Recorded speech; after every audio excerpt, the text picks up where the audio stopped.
you very much, Shirlene, and it's a great honour to be speaking after Ambassador Tevi.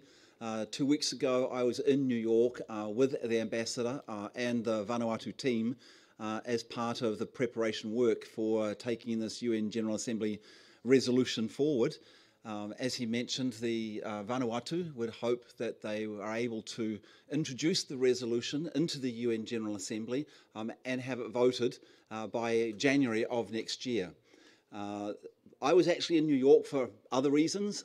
It was the first time that the states parties to the Non-Proliferation Treaty, that's the Nuclear Non-Proliferation Treaty, had been able to meet for 7 years.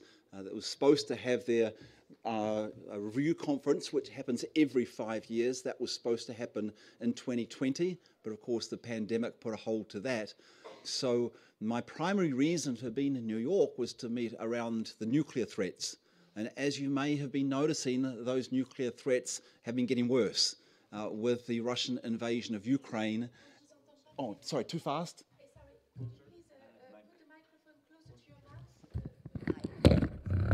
How do you do that? Like that. Got it. Is that better?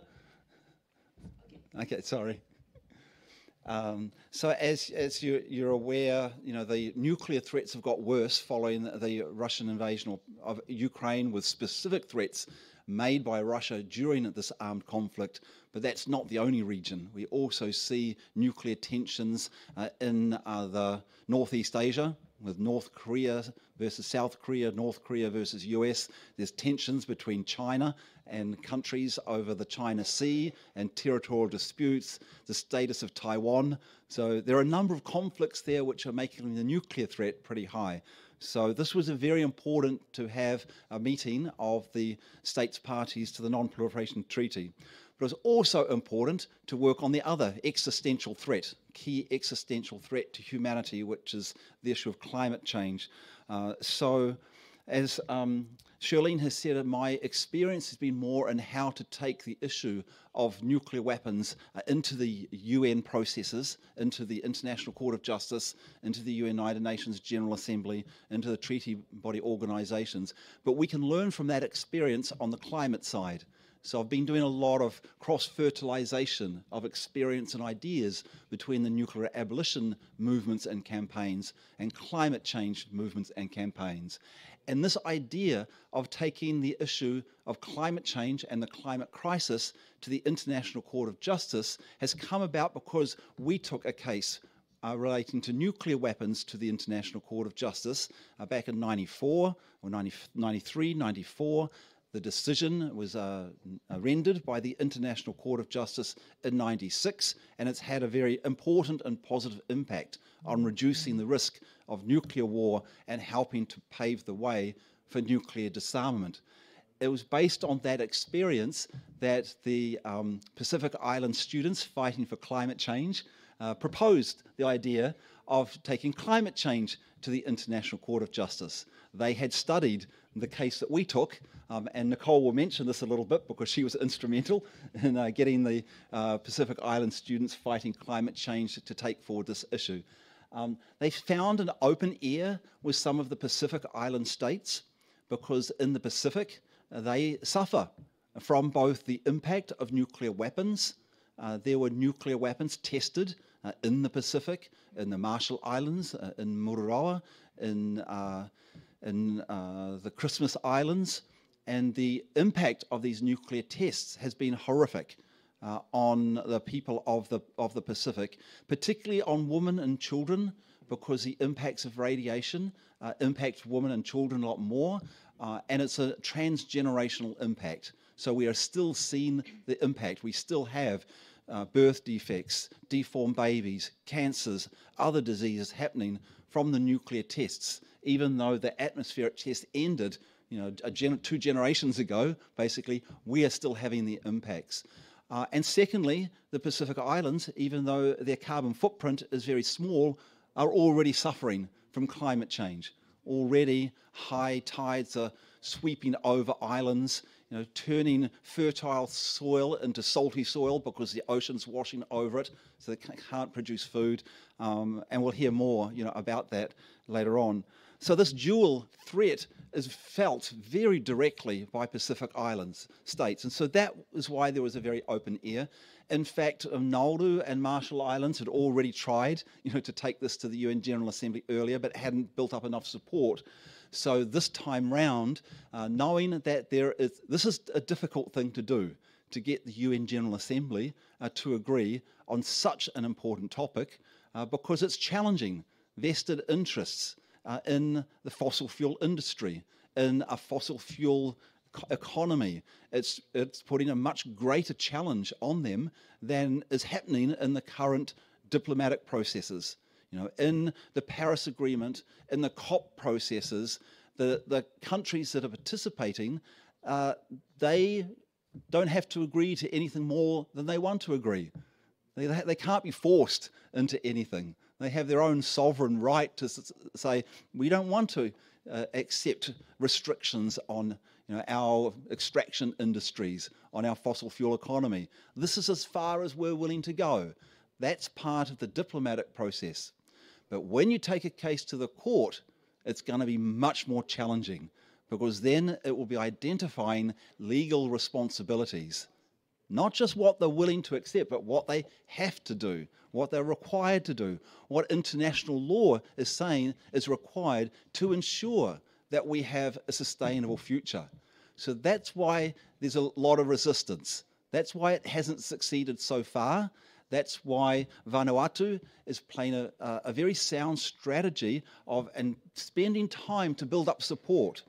So Vanuatu has already gone around and done a lot of work with the governments of the most vulnerable nations in Africa, in the Caribbean, in the Pacific Islands, in order to build a core of support before they actually introduce the resolution at the UN General Assembly. If they just did it themselves, they would get kicked out. They're not powerful enough to go against the combined forces of those with vested interests in the fossil fuel economy. So far, they have got the support of the Alliance of African, Caribbean, and Pacific Island states, but it's just support on paper. It's not yet to the level that the government say, yes, we will vote for the resolution. It's a support in principle. They have stronger support from the Pacific Island Forum, which is the Pacific Islands, Aotearoa, New Zealand, and Australia. And we weren't sure if Australia was going to come on board, but the new government has indicated support for this, which is really a good way of moving forward with the strength of the Pacific Island Forum. Which is why when you come to tomorrow, and those of you who will be involved in the Model UN on this, you will notice that Vanuatu is introducing the resolution, but on behalf of the Pacific Island countries who have already given their support. So that's a bit of the background.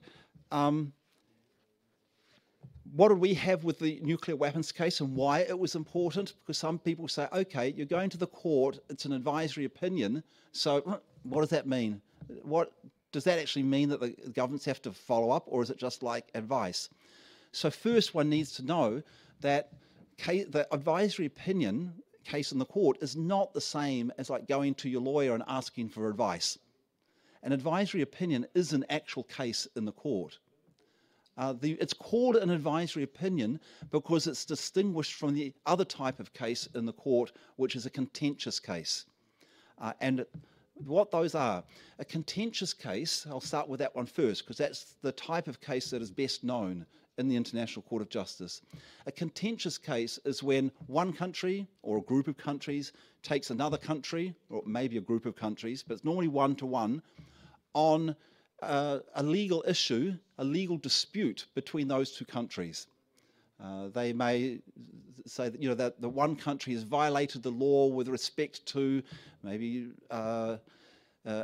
the territorial dispute, for example, an occupying territory that one country believes is theirs and the other country believes is theirs. So Costa Rica versus Nicaragua, for example, is a territorial dispute. Chad versus Libya is a territorial dispute.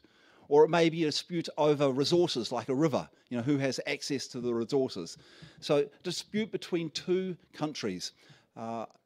In the Pacific, the experience we had, and one of the reasons why I got really involved in the idea of law as really important, was the nuclear test case, where Australia and New Zealand took France to the International Court of Justice over the atmospheric tests in the 1970s.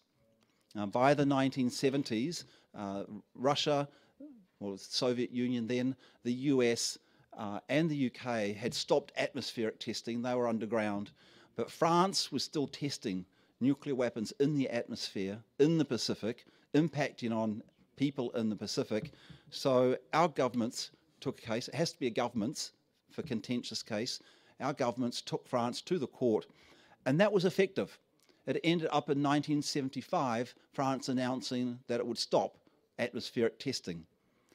Then our governments took France to the court again in 1995 over underground testing, because France was testing underground. And again, it was effective. The next year, France announced it would stop underground testing and close the nuclear test site. So for me, I had seen that the court can be effective. Even if the governments, like France, had complained about us taking to the court and said, we don't really want to listen to the court, but the impact was law is very, very important and has an influence on the behaviours of the countries.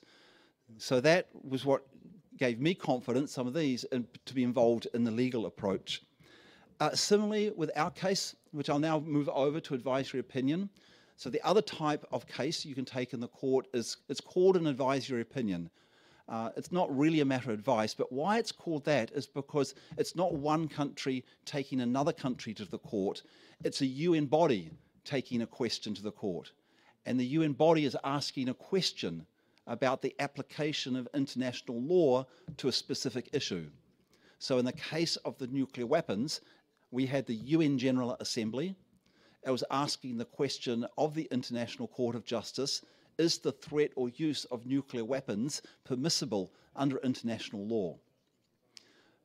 And the result we got from the court was that the threat or use of nuclear weapons is generally illegal because of the application of international humanitarian law and the law of peace and security, which is the UN Charter. International humanitarian law is the laws of warfare. The court couldn't decide in an extreme circumstance of self-defense when the very survival of a state is at stake.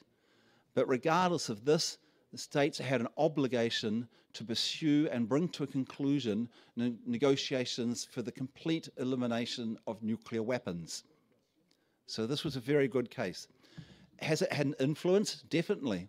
We have seen a change in policy of the nuclear weapon states following the decisions from the court, with the United Kingdom reducing the number of nuclear weapon systems, taking them off alert, putting forward a study on what it would take to achieve a nuclear weapons-free world.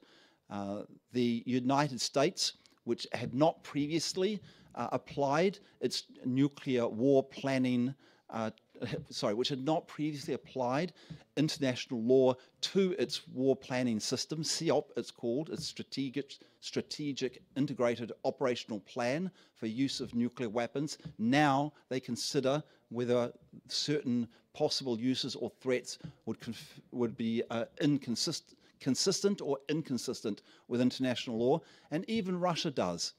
And we saw with Russia, for example, after Putin was making these threats about the use of nuclear weapons if the West interfered in Ukraine, Lavrov, the foreign minister, actually clarified that and said, well, actually the policy of Russia is just to threaten or use nuclear weapons in the extreme circumstance when Russia is threatened.